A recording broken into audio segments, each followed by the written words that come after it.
Como presidente de la República de Panamá, país anfitrión de esta séptima cumbre de las Américas, es motivo de alegría para mí y para el pueblo panameño darle la palabra por primera vez en este foro al presidente de Cuba, Raúl Castro.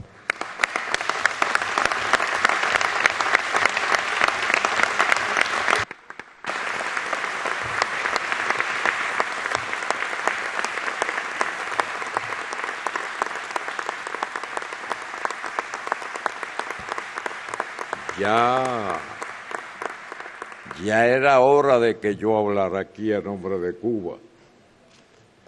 Me informaron al principio que podría ser un discurso de 8 minutos.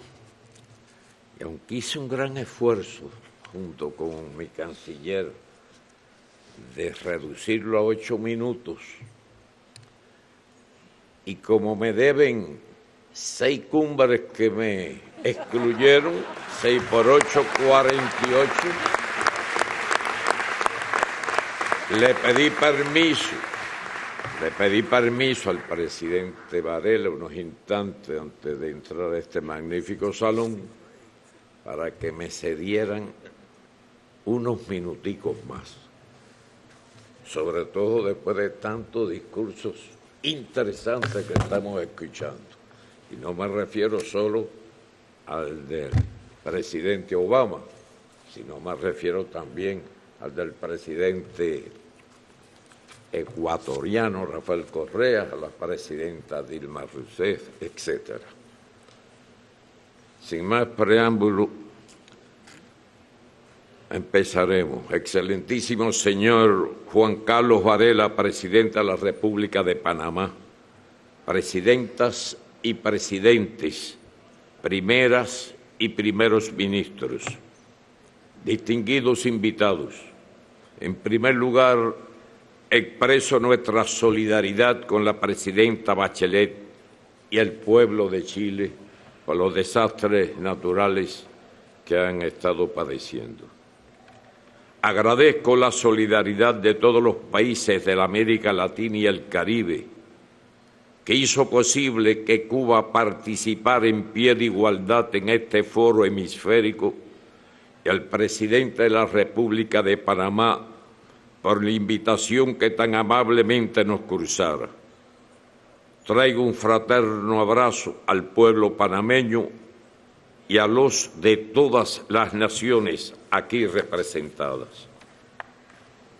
Cuando los días 2 y 3 de diciembre de 2011 se creó la Comunidad de Estados Latinoamericanos y Caribeños, CELAC, en Caracas, se inauguró una nueva etapa en la historia de nuestra América, que hizo patente su bien ganado derecho a vivir en paz y a desarrollarse como decidan libremente sus pueblos, y se trazó para el futuro un camino de desarrollo e integración basada en la cooperación, la solidaridad y la voluntad común de preservar la independencia, soberanía e identidad.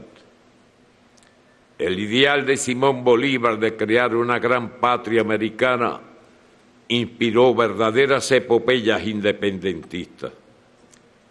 En 1800 se pensó en agregar a Cuba a la Unión del Norte como el límite sur del extenso imperio. En el siglo XIX surgieron la doctrina del destino manifiesto con el propósito de dominar las Américas y el mundo, y la idea de la fruta madura para la gravitación inevitable de Cuba hacia la Unión Norteamericana, que diseñaba el nacimiento y desarrollo de un pensamiento propio y emancipador.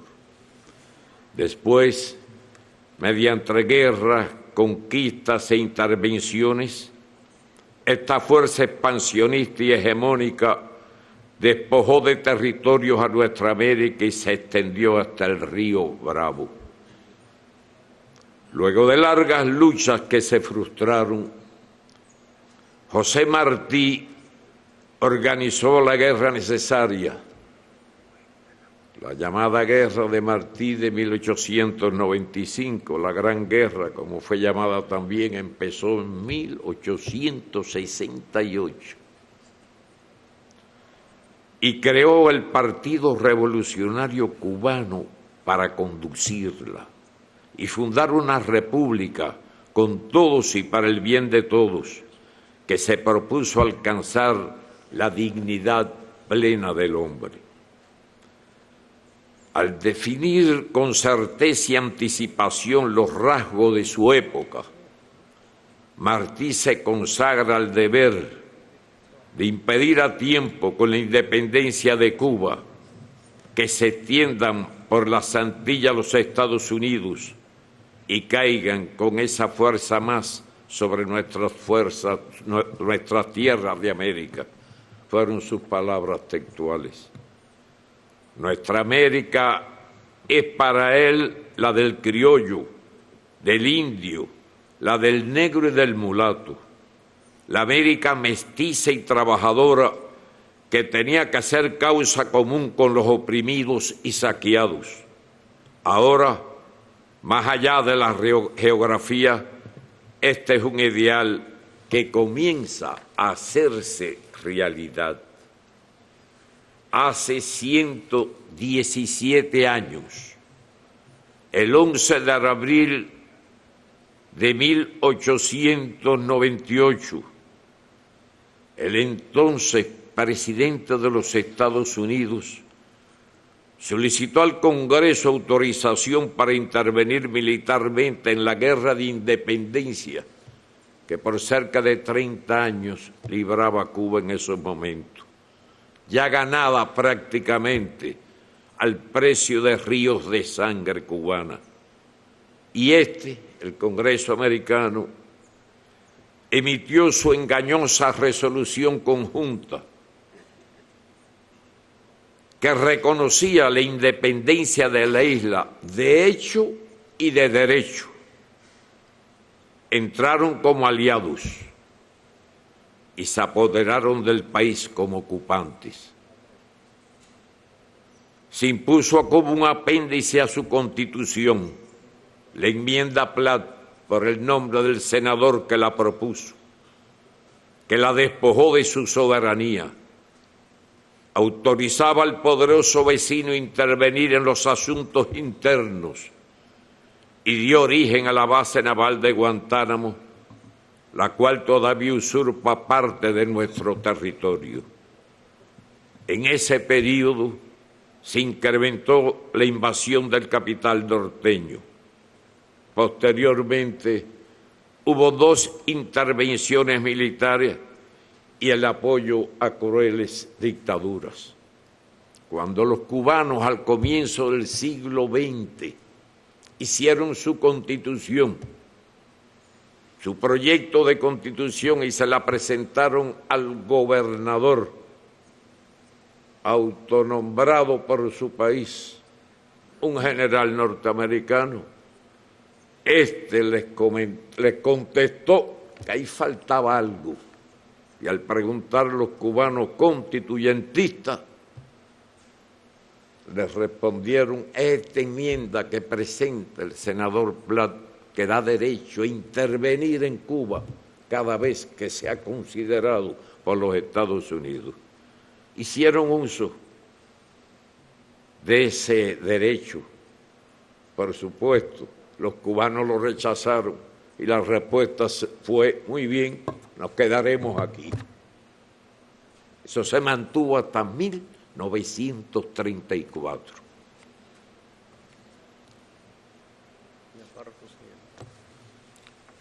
Hubo 2 intervenciones militares, además, y el apoyo a crueles dictaduras en ese periodo mencionado. Predominó hacia América Latina la política de las cañoneras y luego del buen vecino. Sucesivas intervenciones derrocaron gobiernos democráticos e instalaron terribles dictaduras en 20 países, 12 de ellas en forma simultánea. ¿Quién de nosotros no recuerda esa etapa bastante reciente de dictaduras por todas partes, fundamentalmente en Sudamérica, que asesinaron a cientos de miles de personas, y el ejemplo del presidente Salvador Allende nos llegó un ejemplo imperecedero. Hace exactamente 13 años se produjo el golpe de Estado contra el entrañable presidente Hugo Chávez Frías, que el pueblo derrotó. Después vino casi inmediatamente el costoso golpe petrolero. El 1 de enero de 1959, 60 años después de la entrada de los soldados norteamericanos en La Habana, triunfó la Revolución Cubana y el ejército rebelde comandado por el comandante Fidel Castro Ruz llegó a la capital. El mismo día, exactamente 60 años después. Esas son de esas incomprensibles ironías de la historia.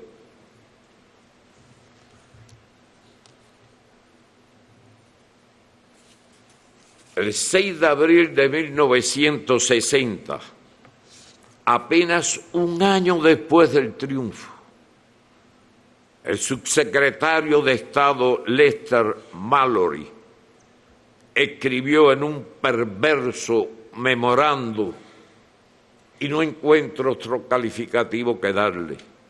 Cito algunos párrafos.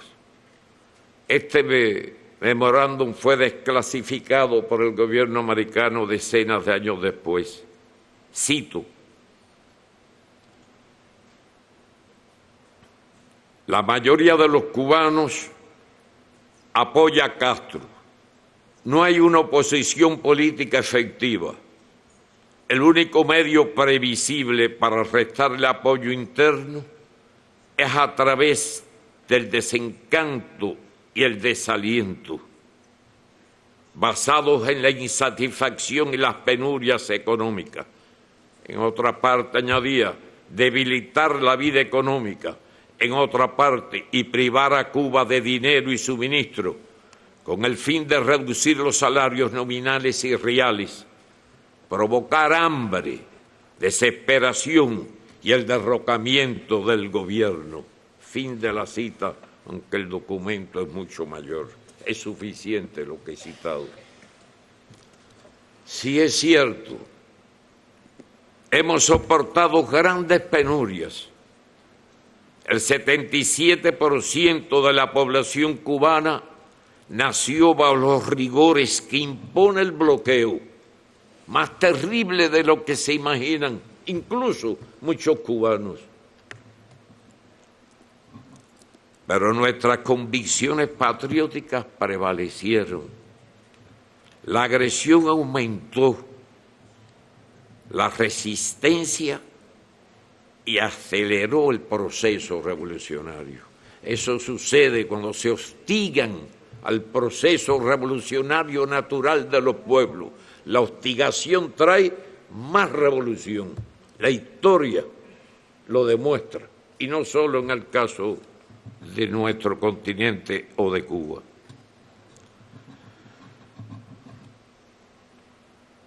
Es decir, que no voy a exponerles aquí para no extender mucho mis palabras. El bloqueo no empezó cuando lo firmó el presidente Kennedy en 1962,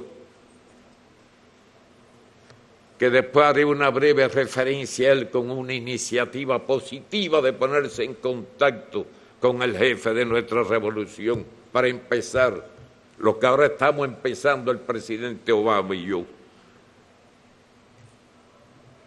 Casi simultáneamente llegó la noticia de su asesinato cuando se recibió un mensaje de él.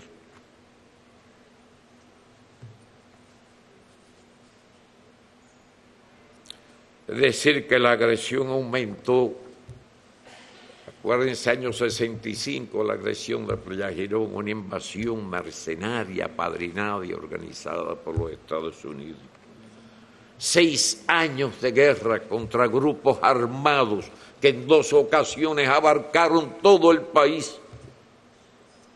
No teníamos ni un radar y aviación clandestina, no se sabe de dónde salió, arrojando armamento en paracaídas. Miles de vidas nos costó ese proceso. El costo económico, no llegamos ni a lograrlo, llevarlo con exactitud.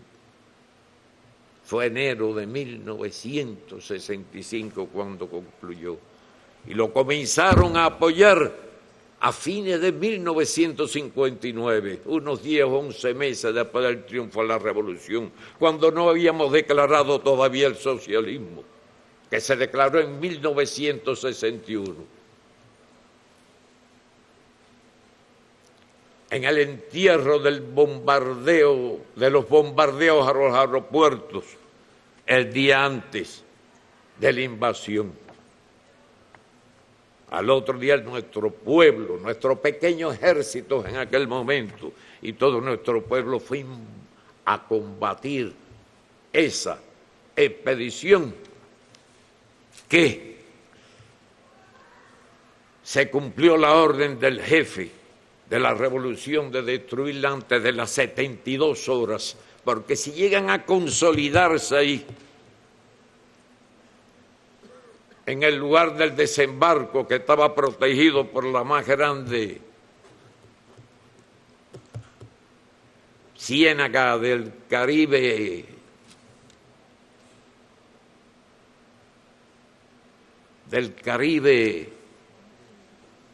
isleño, hubieran trasladado un gobierno ya constituido con primer ministro y el nombramiento de los demás ministros, que estaba en una base militar norteamericana en la Florida. Si llegan a consolidar la posición que ocuparon inicialmente, trasladar ese gobierno a Playa Girón era fácil. Inmediatamente la OEA, que ya nos había sancionado por proclamar ideas ajenas al continente, etcétera, le hubiera dado su reconocimiento. El gobierno constituido en Cuba, pacificado en un pedacito de tierra, hubiera pedido ayuda a la OEA, y la ayuda estaba sobre barcos de guerra americanos a 3 millas de la costa, que era el límite entonces que existía de las aguas territoriales. Como ustedes conocen, ahora son 12. Y la revolución se siguió fortaleciendo, radicalizándose. Lo otro era renunciar. ¿Qué hubiera pasado? ¿Qué hubiera pasado en Cuba? ¿Cuántos cientos de miles de cubanos hubieran muerto? Porque ya teníamos cientos de miles de armamento ligero. Habíamos recibido los primeros tanques que no sabíamos ni manejar bien. La artillería, sabíamos tirar cañonazos, pero no sabíamos dónde iban a dar. Lo que unos milicianos aprendían por la mañana tenían que enseñárselo a los otros por la tarde. Pero hubo mucho valor, había que ir por un solo itinerario, porque era una ciénaga donde las tropas no se podían desplegar, ni transitar los tranques o vehículos pesados. Tuvimos más bajas que ellos, que los atacantes. Por eso se cumplió la orden de Fidel, liquidarlos antes de las 72 horas. Y esa misma flota americana fue la que la acompañó a esa expedición desde Centroamérica. Y estaba ahí. Desde la costa se veían a solo 3 millas algunos de sus barcos. ¿Cuánto costó a Guatemala la invasión famosa en 1954, que recuerdo bien porque estaba preso en el presidio de Isla de la Juventud, o de Pinos llamada entonces, por el ataque al cuartel Moncada un año antes. ¿Cuántos cientos de miles de indios mayas, aborígenes y otros ciudadanos guatemaltecos perecieron en todo un largo proceso que durará años recuperarlo? Ese fue el comienzo.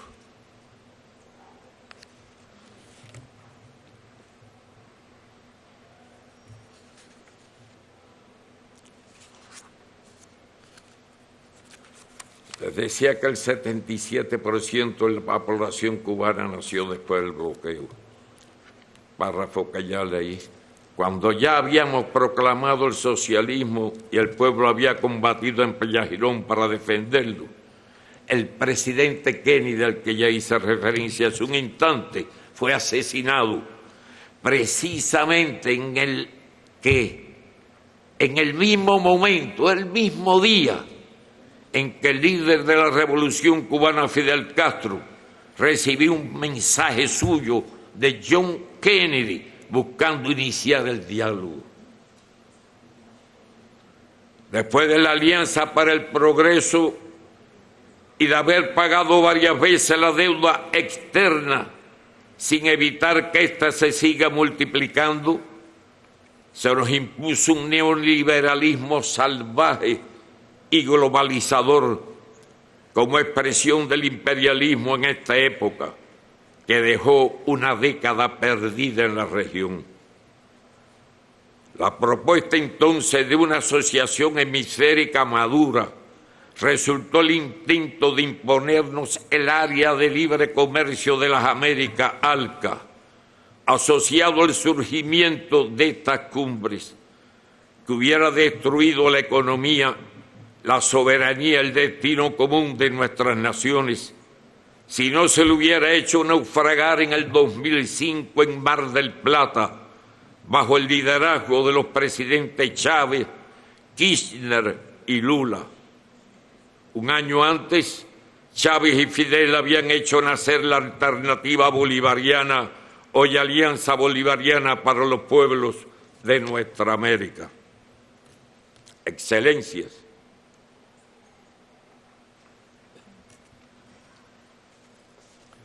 hemos expresado, y le reitero ahora al presidente Barack Obama, nuestra disposición al diálogo respetuoso y a la convivencia civilizada entre ambos estados dentro de nuestras profundas diferencias.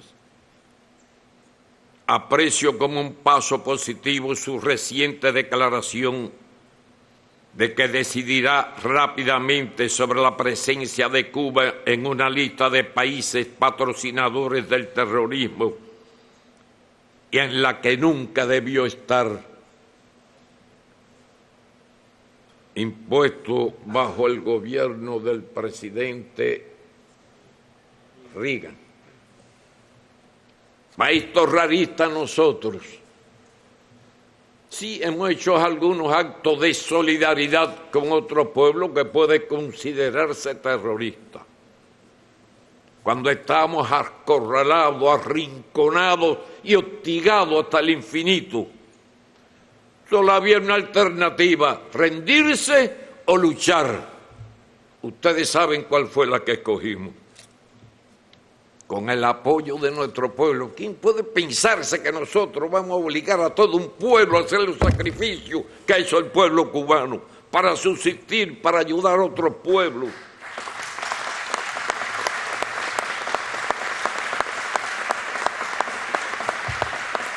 Pero la dictadura de los Castro los obligó, igual que lo obligó a votar por el socialismo, con el 97,5% de la población.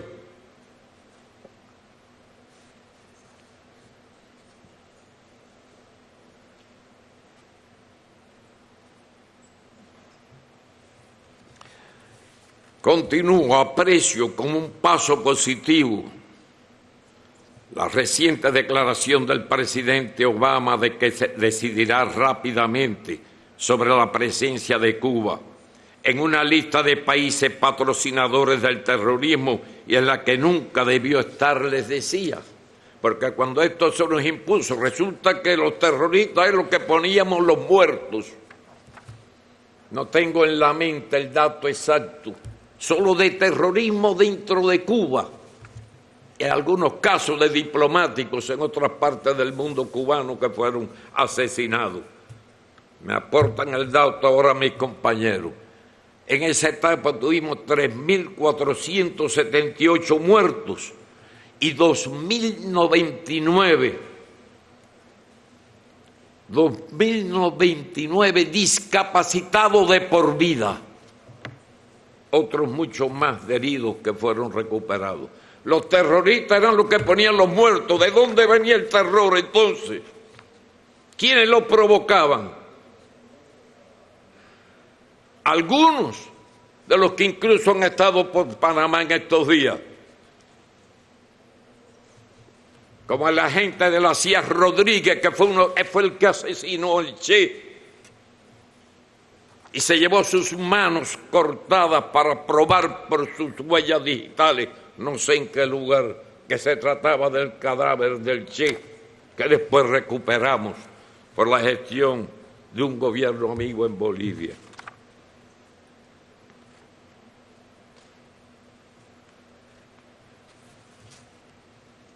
Pero bueno, desde entonces somos terroristas.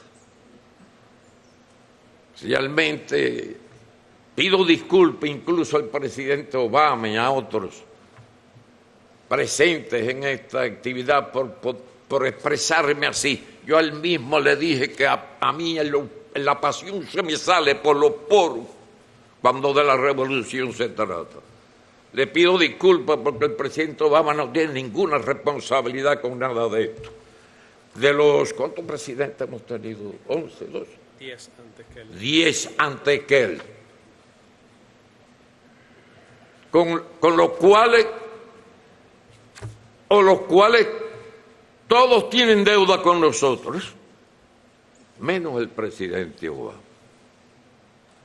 Después de decir tantas cosas duras de un sistema, es justo que le pida disculpas, porque yo soy de lo que pienso, y así se lo he manifestado unos cuantos de jefes de Estado y de gobierno que veo aquí reunidos, en reuniones particulares que he tenido en mi país al recibirlo, que según mi opinión el presidente Obama es un hombre honesto.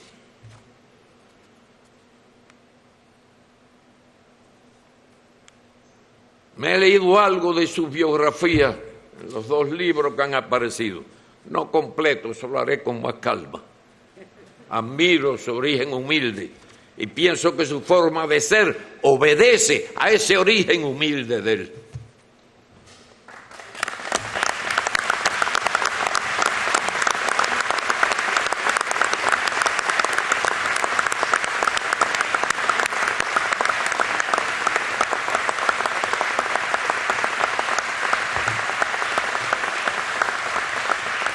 Estas palabras las medité mucho para decirle, incluso las tuve escritas, las quité, las volví a poner y las volví a quitar, y al final las dejé. Y estoy satisfecho. Hasta hoy el bloqueo económico, comercial y financiero se aplica en toda su intensidad contra la isla. Provoca daños y carencias al pueblo y es el obstáculo esencial al desarrollo de nuestra economía. Constituye una violación del derecho internacional y su alcance extraterritorial afecta a los intereses de todos los estados. No es casual el voto unánime, casi unánime, menos de Israel y los propios Estados Unidos en la ONU, durante tantos años seguidos. Y mientras exista el bloqueo, que no es responsabilidad del presidente, y que por acuerdos y leyes posteriores se codificó con una ley en el Congreso, que el presidente no puede modificar, hay que seguir luchando y apoyando al presidente Obama en sus intenciones de liquidar el bloqueo. Una cuestión es...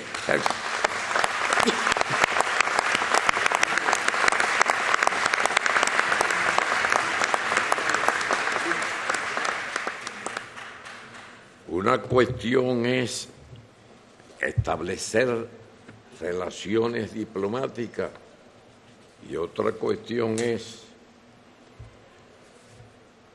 el bloqueo.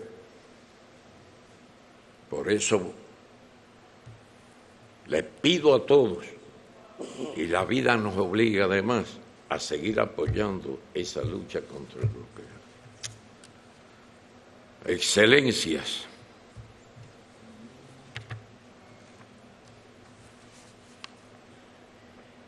hemos expresado públicamente al presidente Obama, quien también nació bajo la política del bloqueo a Cuba y al ser electo le heredó de 10 presidentes, nuestro reconocimiento por su valiente decisión de involucrarse en un debate con el Congreso de su país para ponerle fin.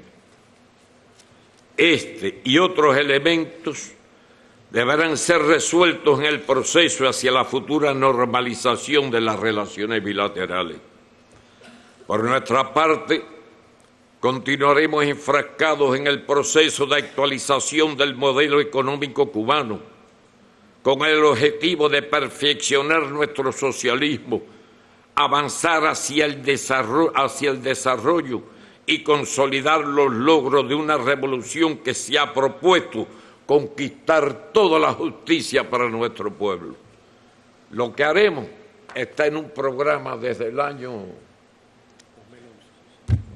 2011, cuando el Congreso del Partido, el año 2011. Y en el próximo Congreso del año que viene lo ampliaremos más, revisaremos lo que hemos hecho y lo mucho que nos falta todavía para cumplir el reto. Estimados colegas, quiero advertirles que voy por la mitad, si quieren corto o si les interesa continúo. Voy a acelerar un poco. Estimados colegas, Venezuela no es ni puede ser una amenaza a la seguridad nacional de una superpotencia como los Estados Unidos.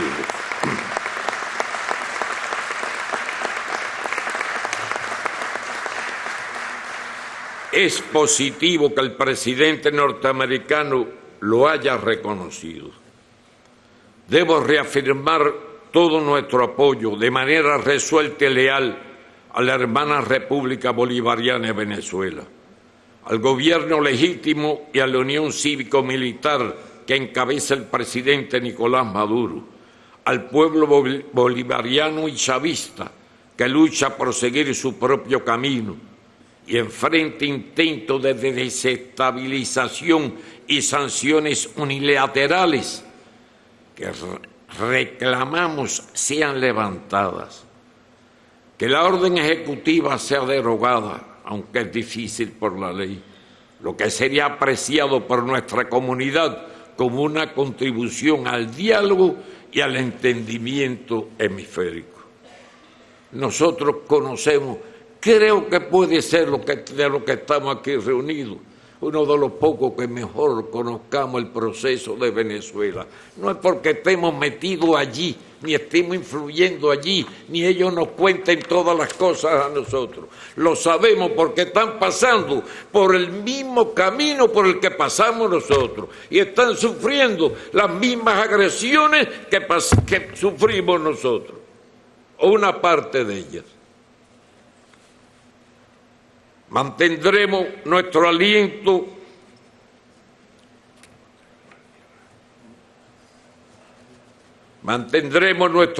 a los esfuerzos de la República Argentina para recuperar las Islas Malvinas, las Georgias del Sur y las Sandwich del Sur, y continuaremos respaldando su legítima lucha en defensa de la soberanía financiera. Seguiremos apoyando las acciones de la República del Ecuador frente a las empresas transnacionales que provocan daños ecológicos a su territorio y pretenden imponerle condiciones abusivas. Deseo reconocer la contribución de Brasil y de la presidenta Dilma Rousseff al fortalecimiento de la integración regional y al desarrollo de políticas sociales que trajeron avances y beneficios a amplios sectores populares, las cuales, dentro de la ofensiva contra diversos gobiernos de izquierda de la región, se pretende revertir.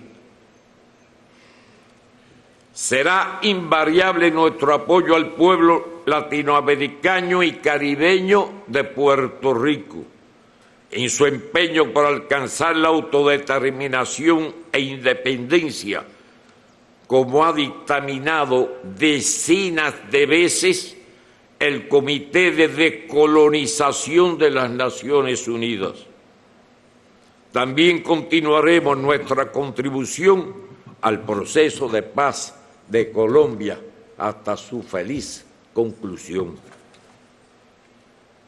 Debiéramos todos multiplicar la ayuda a Haití, no solo mediante asistencia humanitaria, sino con recursos que le permitan su desarrollo y apoyar que los países del Caribe reciban un trato justo y diferenciado en sus relaciones económicas y reparaciones por los daños provocados por la esclavitud y el colonialismo.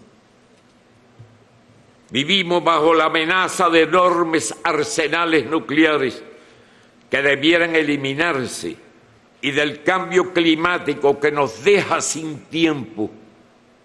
Se incrementan las amenazas a la paz y proliferan los conflictos. Como expresó entonces el presidente Fidel Castro, las causas fundamentales están en la pobreza y el subdesarrollo, y en la desigual distribución de las riquezas y los conocimientos que imperan el mundo.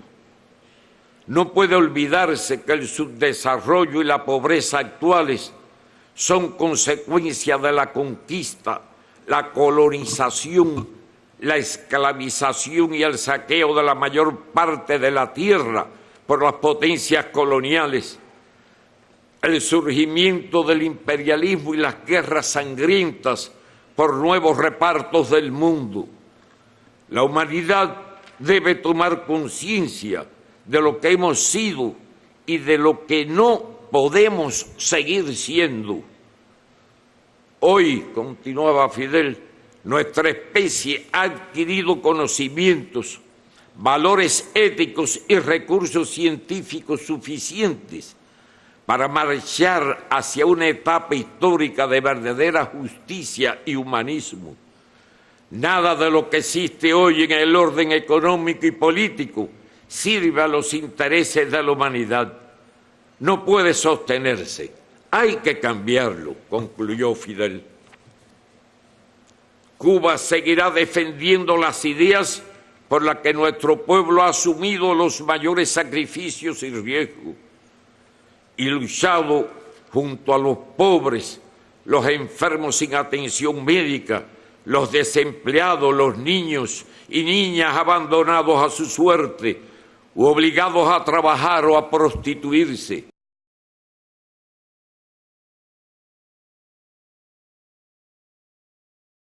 Que constituyen la inmensa mayoría de la población mundial.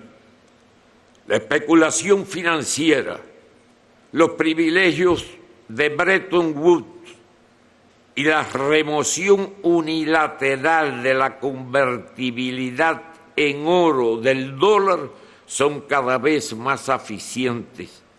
Requerimos un sistema financiero transparente y equitativo. No puede aceptarse que menos de una decena de emporios, principalmente norteamericanos, 4 o 5 de 7 u 8, determinen lo que se lee, ve o escuchen el planeta. Internet debe tener una gobernanza internacional, democrática y participativa, en especial en la generación de contenidos. Es inaceptable la militarización del ciberespacio y el empleo encubierto e ilegal de sistemas informáticos para agredir a otros estados. No dejaremos que se nos deslumbre ni colonice otra vez. Sobre el Internet, que es un invento fabuloso, de los mayores de los últimos años, bien pudiéramos decir, recordando el ejemplo de la fábula de las lenguas de Esopo, que Internet sirve para lo mejor y es muy útil, pero a su vez, como las lenguas de Esopo, también sirven para lo peor. Señor presidente, las relaciones hemisféricas, en mi opinión, han de cambiar profundamente, en particular en los ámbitos político, económico y cultural, para que, basadas en el derecho internacional y en el ejercicio de la autodeterminación y la igualdad soberana, se centren en el desarrollo de vínculos mutuamente provechosos y en la cooperación para servir a los intereses de todas nuestras naciones y a los objetivos que se proclaman. La aprobación en enero del 2014, en la segunda cumbre de la CELAC en La Habana, de la proclama de la América Latina y el Caribe como zona de paz, constituyó un trascendente aporte en ese propósito, marcado por la unidad latinoamericana y caribeña en su diversidad. Lo demuestra el hecho de que avanzamos hacia procesos de integración genuinamente latinoamericanos y caribeños, a través de la CELAC, UNASUR, CARICOM, Mercosur, ALBA, TCP, el SICA y la Asociación de Estados del Caribe, que subrayan la creciente conciencia sobre la necesidad de unirnos para garantizar nuestro desarrollo. Dicha proclama nos compromete a que las diferencias entre las naciones se resuelvan de forma pacífica, por la vía del diálogo y la negociación u otras formas de solución y en plena consonancia con el derecho internacional. Vivir en paz, cooperando unos con otros para enfrentar los retos y solucionar los problemas que, en fin de cuentas, nos afectan y afectarán a todos. Es hoy una necesidad imperiosa. Debe respetarse, como reza la proclama de la América Latina y el Caribe como zona de paz, firmada por todos los jefes de Estado y de Gobierno de nuestra América. El derecho inalienable de todo Estado a elegir su sistema político, económico, social y cultural como condición esencial para asegurar la convivencia pacífica entre las naciones. Con ella nos comprometimos a cumplir nuestra obligación de no intervenir directa o indirectamente en los asuntos internos de cualquier otro Estado y observar los principios de soberanía nacional, igualdad de derechos y la libre determinación de los pueblos, y a respetar los principios y las normas del derecho internacional y los principios y propósitos de la Carta de las Naciones Unidas. Ese histórico documento insta a todos los Estados miembros de la comunidad internacional a respetar plenamente esta declaración en sus relaciones con los Estados miembros de la CELAC. Tenemos ahora la oportunidad para que todos los que estamos aquí aprendamos, como también expresa la proclama, a practicar la tolerancia y convivir en paz como buenos vecinos. Existen discrepancias sustanciales, sí, pero también puntos en común en los que podemos cooperar para que sea posible vivir en este mundo lleno de amenazas a la paz y a la supervivencia humana. ¿Qué impide a nivel hemisférico, como ya se han estado refiriendo algunos de los presidentes que me precedieron en el uso de la palabra, qué impide a nivel hemisférico cooperar para enfrentar el cambio climático? ¿Por qué no podemos los países de las dos Américas, la del norte y la del sur, luchar juntos contra el terrorismo, el narcotráfico o el crimen organizado, sin posiciones sesgadas políticamente? ¿Por qué no buscar de conjunto los recursos necesarios para dotar al hemisferio de escuelas, hospitales, aunque no sean lujosos, un hospitalito modesto, donde la gente muere porque no hay un médico? Necesarios para dotar el hemisferio de escuelas, hospitales, proporcionar empleo, avanzar en la erradicación de la pobreza.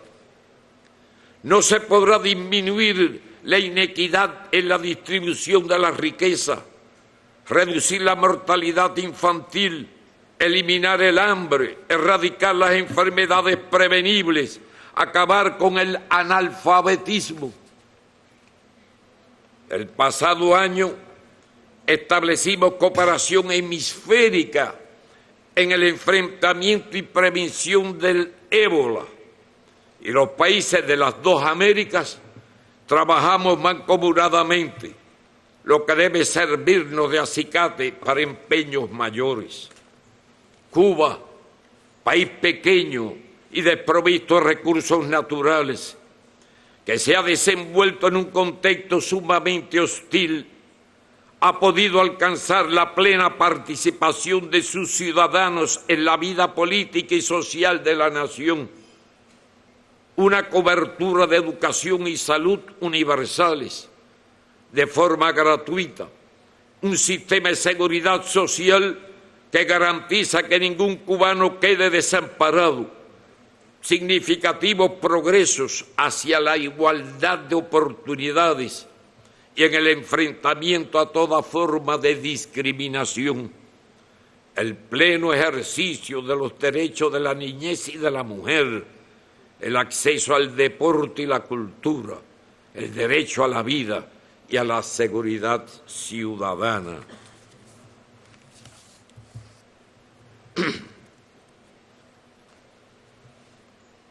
Pese a carencias y dificultades, seguimos la divisa de compartir lo que tenemos. En la actualidad, 65.000 cooperantes cubanos laboran en 89 países, sobre todo en las esferas de medicina y educación. Se han graduado en nuestra isla 68.000 profesionales y técnicos, de ellos 30.000 de la salud de 157 países. Si con muy escasos recursos Cuba ha podido, ¿qué no podrá hacer el hemisferio con la voluntad política de aunar esfuerzos para contribuir con los países más necesitados? Gracias a Fidel y al heroico pueblo cubano, hemos venido a esta cumbre a cumplir el mandato de Martí, con la libertad conquistada con nuestras propias manos, orgullosos de nuestra América, para servirla y honrarla con la determinación y la capacidad de contribuir a que se la estime por sus méritos y se la respete por sus sacrificios, como señaló Martí. Señor presidente, perdón, y a todos ustedes por el tiempo ocupado. Muchas gracias a todos.